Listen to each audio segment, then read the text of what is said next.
যে নারী 5টি কাজ করবে সে কখনোই আল্লাহর জান্নাতে প্রবেশ করবে না, এই কথাটা আমার নয়, রাসূল সাল্লাল্লাহু আলাইহি ওয়াসাল্লাম 1450 বছর পূর্বে বলে গিয়েছেন, যেই নারী 5টি কাজের সঙ্গে লিপ্ত থাকবে সে জান্নাতে প্রবেশ করবে না।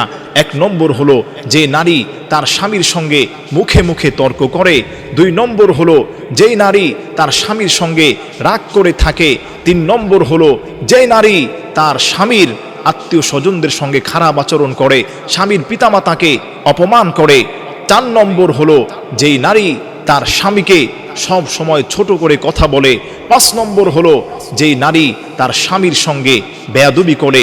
রাসূল সাল্লাল্লাহু আলাইহি ওয়াসাল্লাম বলে দিয়েছেন, এই নারী কখনোই আল্লাহর জান্নাতে প্রবেশ করবে না, তার জন্য জাহান্নাম নির্ধারিত করে রেখেছেন আল্লাহ তাআলা।